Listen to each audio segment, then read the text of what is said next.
5 سال ہو گئے بابا کو پریشان کرتے کرتے، بستر پہ پڑے ہوئے ہیں، ہم یہ بھی تیرے ساتھ کر سکتے ہیں، دھیان رکھ تو تیرا غرور کم ہوگا،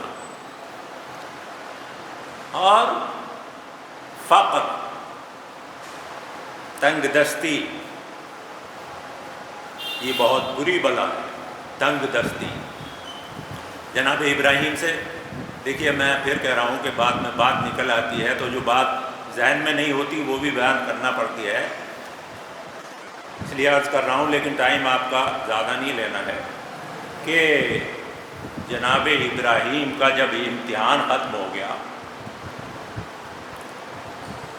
آگ میں ڈالا گیا، پھر پروردگار نے اس آگ کو گلزار بنا دیا، تو جبرائیل نے آ کر پوچھا کہ ابراہیم آپ کو اس آگ کا امتحان کیسا لگا؟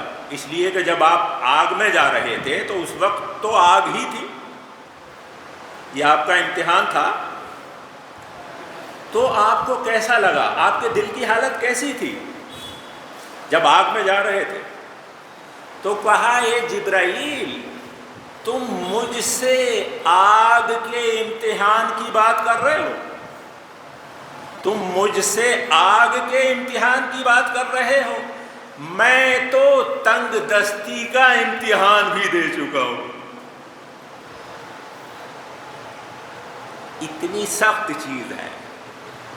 تو کہا الفقر، تیسری چیز جو اس کے ڈھیٹ پن کو کم کرتی ہے، کنٹرول کرتی ہے، توڑتی ہے، وہ تنگ دستی ہے۔ اور بتا رہے ہیں کہ اگر یہ تینوں چیزیں ہوں، دیکھیے رسول حکیم تھے، یعنی بغیر حکمت کے، اب یہ وہ حکمت والی نہیں جو آقا کے یہاں،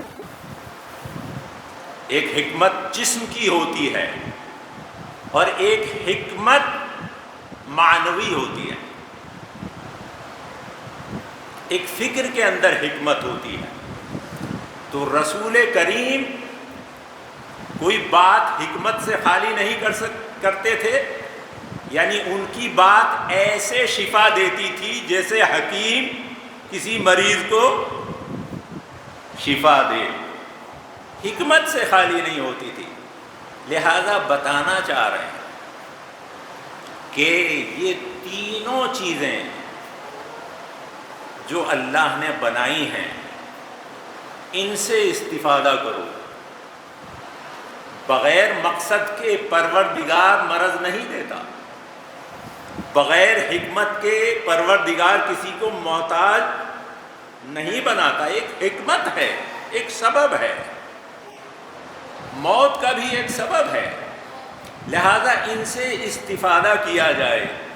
اگر تم نے ان سے استفادہ نہیں کیا تو زندگی میں کچھ کر ہی نہیں سکتے۔ وَأَنَّهُ لَمَعَهُنَّ وَالصَّابُ، یہ دوڑتا ہی تب ہے کہ جب اس کی نگاہوں میں تینوں چیزیں باقی رہیں، تبھی یہ آگے بڑھتا ہے۔ چنانچہ موت کا، کیونکہ ٹائم نہیں ہے اس لیے میں شارٹ کر رہا ہوں، موت کا ذکر بھی نہیں کروں گا۔ پہلے ابھی مرحوم شاکر صاحب کی مجلس ہوئی تھی تو اس میں موت کا ذکر ہو بھی چکا ہے، اس لیے بھی چھوڑ رہا ہوں۔ باقی جو 2 چیزیں ہیں ان کا بھی تھوڑا سا اگر وقت رہا تو بیان کروں گا، لیکن ایک بات کہنا چاہتا ہوں کہ یہ تینوں چیزیں، ان سے حضور کریم فرما رہے ہیں کہ اگر تجھے کسی بھی میدان میں آگے بڑھنا ہے، کوئی بھی خوبی اپنے اندر پیدا کرنی ہے، کوئی بھی کمال اگر اپنے اندر پیدا کرنا ہے، تو 3 چیزوں سے استفادہ کر، 3 چیزوں سے فائدہ حاصل کر۔ یہ تینوں چیزیں کوئی معمولی چیز نہیں ہے، بلکہ اللہ نے یہ تینوں چیزیں تیری تربیت کے لیے بنائی ہیں۔ انسان کی تربیت کے لیے اللہ نے جو چیزیں معین کی ہیں وہ تین ہیں۔ اگر یہ انسان ان چیزوں سے استفادہ نہ کرے تو وحشی بن جائے گا، سرکش بن جائے گا۔ جیسے ہمارا بچہ خدا نہ خواستہ اگر اس کی تربیت نہ ہو تو سرکش بن جاتا ہے، بدماش بن جاتا ہے، غنڈا بن جاتا ہے، پٹری سے اتر جاتا ہے۔ حضور یہی کہنا چاہ رہے ہیں کہ اگر تو سرکشی سے بچنا چاہتا ہے، گمراہی سے بچنا چاہتا ہے، تو یہ اللہ نے تیری تربیت کے لیے موت، مرض اور تنگ دستی کو بنایا ہے۔ لہذا اگر تو کسی بھی میدان میں، تربیت کا مطلب یہ ہے کہ انسان ہر میدان میں آگے بڑھے، اگر تو صبر کے میدان میں آگے بڑھنا چاہتا ہے، صبر سیکھنا چاہتا ہے، تو یہ تین چیزیں تجھے صبر سکھائیں گی۔ اگر تقوی سیکھنا چاہتا ہے، پرہیزگاری سیکھنا چاہتا ہے، اللہ کی معصیت سے، گناہوں سے بچنا چاہتا ہے، تو یہ تین چیزیں تجھے تقوی سکھائیں گی، پرہیزگاری سکھائیں گی۔ اگر غصے سے بچنا چاہتا ہے، حلم سیکھنا چاہتا ہے۔ حلم کا کیا مطلب ہے؟ حلم کا مطلب ہے کہ غصہ آئے مگر انسان اس کو پی جائے، یہ حلم ہے۔ اگر صبر سیکھنا چاہتا ہے تو یہ تینوں چیزیں تجھے صبر سکھائیں گی۔ جب اگر بیوی غصہ دلا دے تو تجھے خیال ہونا چاہیے،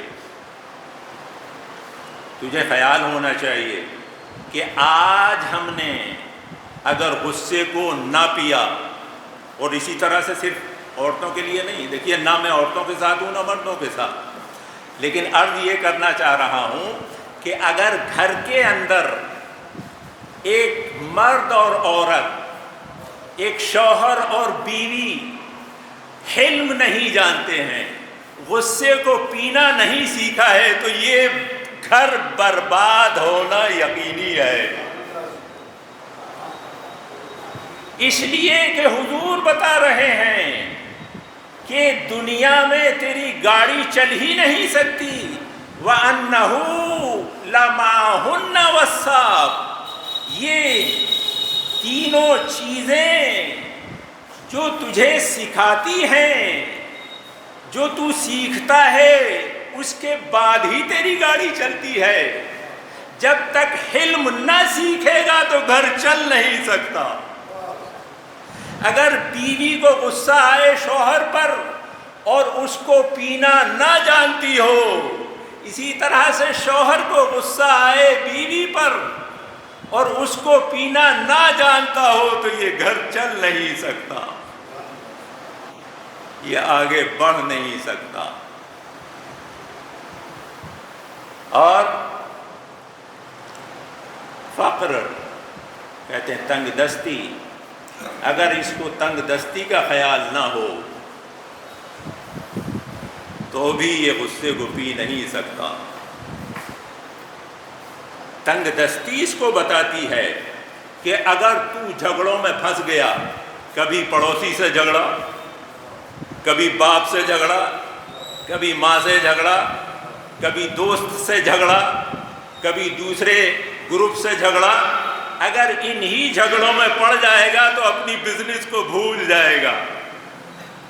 یہ تنگ دستی کا خوف ہے جو اس کی تربیت کر رہا ہے کہ جھگڑا نہ کر ورنہ تنگ دست ہو جائے گا۔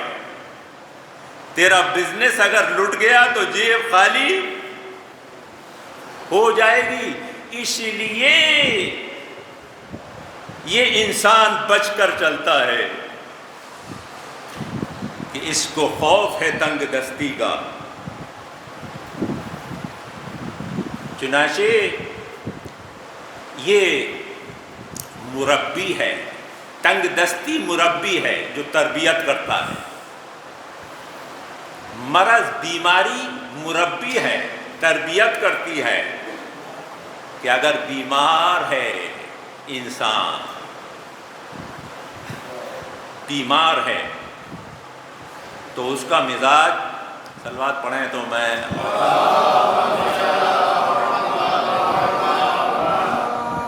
دیکھیے بس اسی گفتگو پر ختم کر دوں گا کیونکہ ٹائم کے اندر اتر جاؤں گا، باقی چیزیں پھر بعد میں انشاءاللہ ہوں گی۔ عرض یہ کرنا چاہتا ہوں کہ اگر بیماری کا خوف نہ ہو تو بھی سرکشی باقی رہتی ہے، لہذا یہ بیماری جو ہے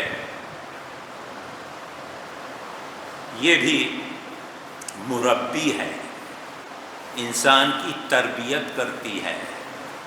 بیماری، اگر انسان بیمار ہے تو بیماری کے دوران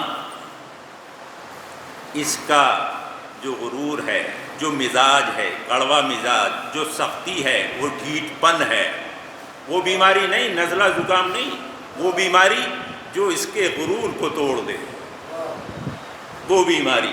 جب یہ کسی ایسی بیماری میں پھنس جاتا ہے کہ جو اس کے غرور کو توڑ دے تو اس کا مزاج بہت نرم ہوتا ہے۔ اگر یہ اس وقت توبہ کرنا چاہے تو اس کے دل سے توبہ نکلے گی۔ نعمت ہے یہ مرض۔ اگر اس وقت کہے پروردگار سے کہ پروردگار میری بیماری کو دور کر دے، اب جو غلطی کر رہا تھا کبھی نہ کروں گا،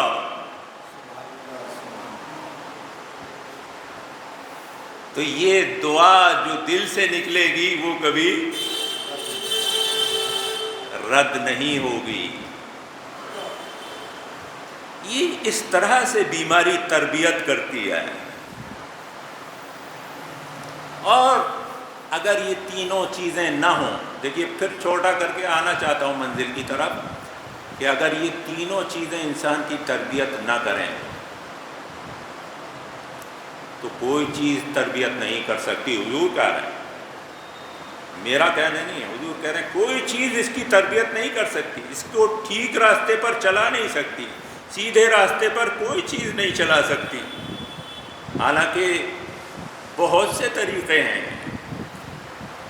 بہت سے طریقے ہیں انسان کی خواہشات کو، اس کے ڈھیٹ پن کو، اس کی ضد کو، اس کے اڑیل پن کو ختم کرنے کے لیے بہت سی چیزیں ہیں، لیکن حضور کہہ رہے ہیں کوئی چیز کام نہیں آئے گی اگر یہ تین چیزیں،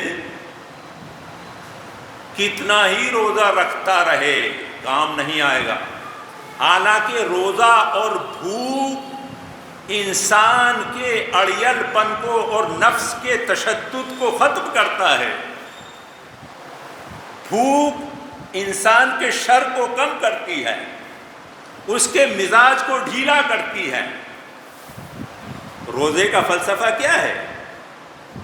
کہ جو نفس اڑیل نفس تھا اس کے مزاج کو بھوک ڈھیلا کر دے۔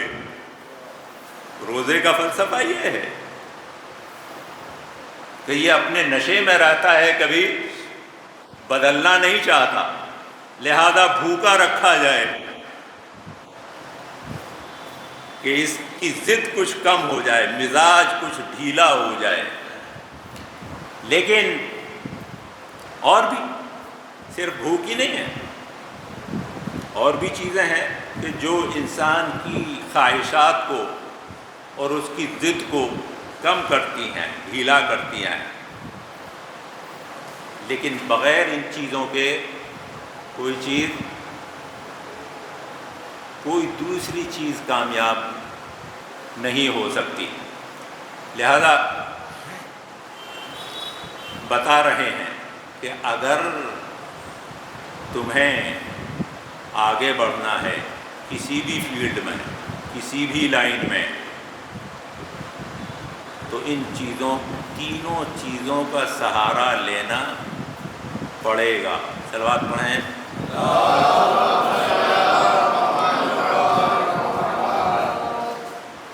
دیکھیے، میں اور بھی پڑھنا چاہتا تھا لیکن مصائب بھی اس میں بھی ٹائم لگے گا، اس لیے مصائب کی طرف آنا چاہتا ہوں۔ باقی انشاءاللہ گفتگو جاری رہے گی آگے آئندہ۔ آج جناب عبداللہ بن حسن کا تابوت یہاں پر ہمارے یہاں ہوتا ہے، تو انہی کی شہادت بھی مجھے پڑھنی ہے۔ اور آج میں نے دیکھا، کتابوں میں دیکھا، جناب عبداللہ کی شہادت کے بارے میں کچھ مطالعہ کیا تو مجھے پتہ چلا کہ جناب امام حسن کے 2 بیٹے تھے عبداللہ نام کے، ایک نہیں 2 بیٹے تھے۔ ایک جناب عبداللہ بن حسن الاکبر، اور دوسرے جو تھے ان کا بھی نام یہی تھا، عبداللہ بن حسن الاصغر۔ یہ اس زمانے میں طریقہ تھا کہ کبھی کبھی کئی بیٹوں کا نام ایک ہی ہے، جیسے امام حسین کے تمام بیٹوں کا نام علی اکبر، اوسط، اصغر، علی، سب کے نام علی ہیں۔ علی اکبر جو کربلا میں تھے، امام زین العابدین علیہ السلام کا نام بھی علی ہے، علی اصغر جو تھے ان کا نام بھی، لیکن وہ اوسط، اصغر یا آگے پیچھے کچھ لگا دیا جاتا تھا۔ لہذا امام حسن علیہ السلام کے اگر دونوں بیٹوں کا نام عبداللہ ہے تو اس میں کوئی تعجب کی بات نہیں ہے، ایک الاکبر، دوسرے الاصغر۔ لیکن غالباً جو مصائب پڑھے جاتے ہیں عام طور سے، وہ جن کو میں الاصغر کہہ رہا ہوں ان کے مصائب ہیں۔ جو الاکبر تھے ان کو بہت ہی 2 لائنیں صرف لکھی ہوئی ہیں، لہذا میں بھی جو الاصغر تھے ان کے مصائب پڑھنے جا رہا ہوں۔ صلوات پڑھیں تو میں آگے بڑھوں گا۔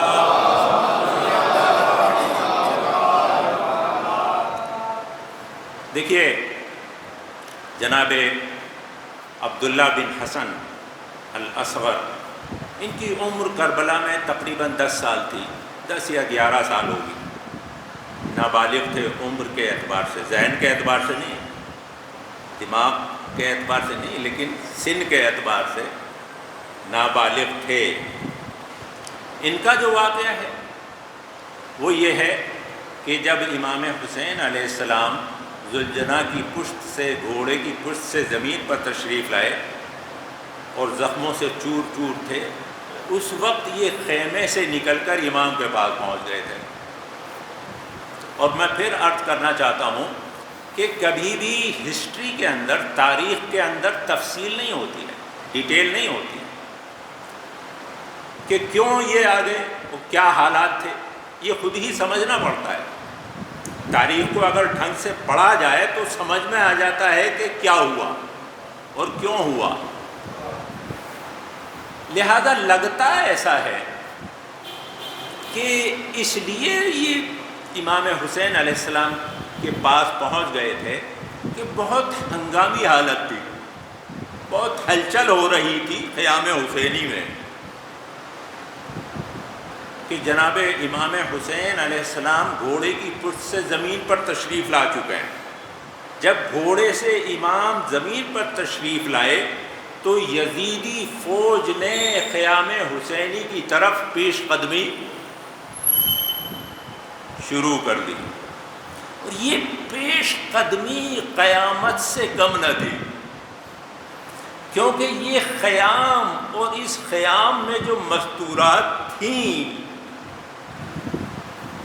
کسی عام گھرانے کی نہیں تھی،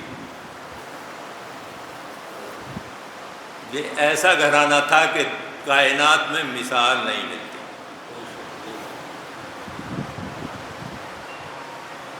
اگر ہمارے گھر کی طرف کوئی بدماش نگاہ اٹھا کر دیکھ لے تو ہمارے اندر ہلچل ہوتی ہے۔ یہ اشرف البشر کا گھر تھا۔ 4 4 جس کی طرف یزیدی فوج جو درندے تھے وہ پیش قدمی کر رہے تھے. دنیا کے لیے معمولی بات ہوا کرے مگر ان بیویوں کے لیے یہ قیامت تھی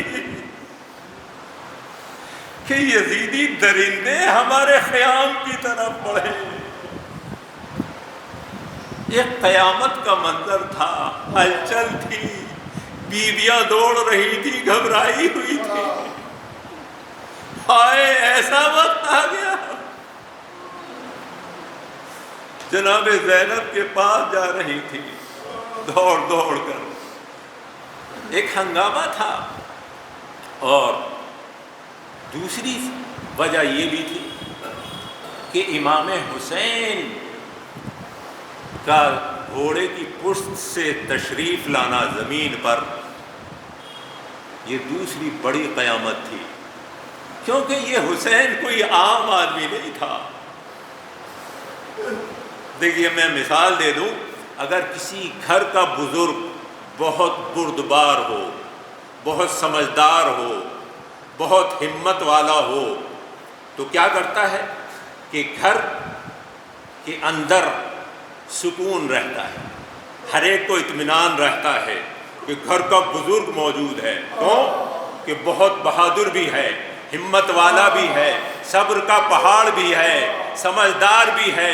کوئی بھی مشکل آتی ہے تو جم جاتا ہے، ٹک جاتا ہے، سب کو دلاسا دیتا ہے، سب کی ہمت بندھاتا ہے، سب کو مشکل سے نکلنے کا راستہ بتاتا ہے اور سب کو تسلی دے دے کر سمجھاتا ہے گھبرانے کی ضرورت نہیں ہے. سب کو سکون دیتا ہے.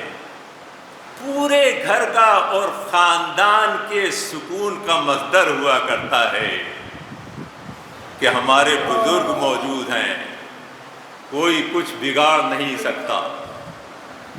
بہت سمجھدار ہیں، بہت ہمت والے ہیں، بہت عزت والے ہیں.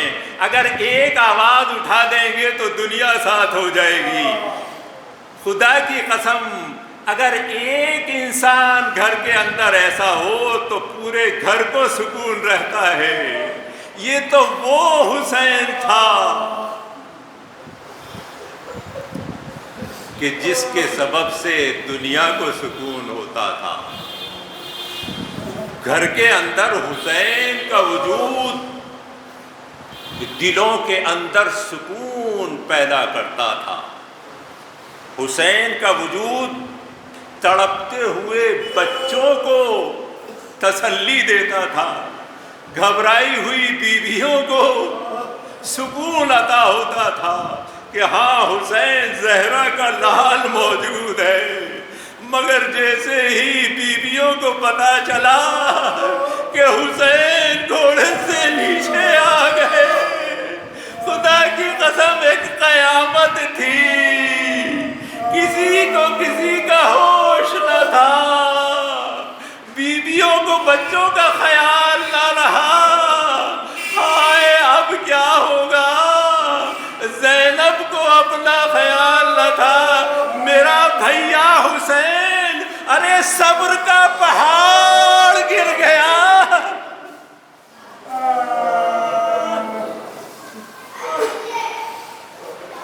صبر کا پہاڑ گر گیا، ہمت و بردباری کا پہاڑ گر گیا. بیویوں میں ہلچل ہے، گھبراہٹ ہے.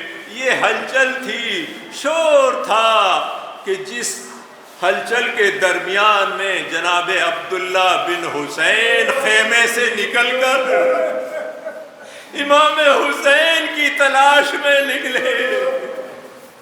امام حسین کے قریب پہنچے. جب قریب پہنچے تو منظر یہ دیکھا کہ ایک ملعون، ایک یزیدی تلوار اٹھائے ہوئے حسین پر مولا پر حملہ کرنا چاہتا تھا. بڑھ کر ہاتھ کو بڑھایا کہ رک جا، مگر خدا کی قسم ہاتھ قلم ہو گیا، مگر ظالم نہ رک سکا. ایک بار یہ بچہ مولا کی آغوش میں آ گیا۔ مولا نے تسلی دی، ہاں زیادہ رو، مگر بچہ تھا، معصوم تھا۔ ایک بار آواز بلند ہوئی، اے مادر گرامی، ظالم نے میرے ہاتھ کو قلم کر دیا۔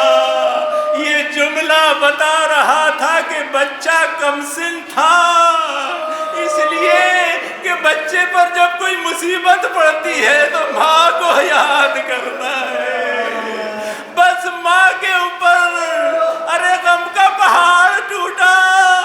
عبداللہ کی ماں خیمے میں ٹک نہ سکی، خیمے سے باہر آئی، ہائے میرا لالا، اس کمسنی میں، ہاں پروردگار، صبراً صبرا، پروردگار دیکھ رہا ہے۔ ہاں زیادہ رو، یہ صبر تھا، بیویوں کا صبر تھا، مگر ابھی امتحان ختم نہیں ہوا ہے، ابھی امتحان ختم نہیں ہوا تھا۔ بچہ تھا، یہ حسین، یہ رسول زادہ تھا، یہ رسول کے گھرانے کا بچہ تھا۔ اس کے ہاتھ کے کٹنے سے ہمت کم نہیں ہوتی، یہاں بازو کے کٹنے سے دل ختم نہیں ہوا کرتا۔ ہاں زیادہ رو، للکار رہا تھا، اپنے چچا کی حفاظت کرنا چاہتا تھا۔ بس ایک یزیدی نے، اس یزیدی نے کیا دیکھا، شاید سمجھا کہ یہ بچہ کوئی عام بچہ نہیں ہے، ہاتھ کے کٹنے سے کام نہیں چلے گا۔ ایک تیر چلایا جو بچے کی گردن میں پیوست ہو گیا، بچہ تڑپ کے دم توڑ گیا۔ ہاں زیادہ رو، کوئی بیویوں سے پوچھے، زینب سے کوئی پوچھے کہ عبداللہ کا کیا ہوا۔ وَسَيَعْلَمُ الَّذِينَ ظَلَمُوا آلَ مُحَمَّدٍ أَيَّ مُنْقَلَبٍ يَنْقَلِبُونَ۔ پروردگار ہماری اس چھوٹی سی مجلس کو اپنی بارگاہ میں قبول فرما۔ جو مومنین اس دنیا سے گزر چکے ہیں ان کو جوار شہدائے کربلا میں جگہ عطا فرما۔ جو مومنین بیمار ہیں ان کو بیمار کربلا کے صدقے میں شفائے کاملہ عطا فرما۔ پروردگار ہمارے آقا اور مولا امام زمانہ کا ظہور جل جل فرما، ہمیں ان کے اعوان و انصار میں شمار فرما۔ اللہم تقبل منا انک انت السمیع العلیم۔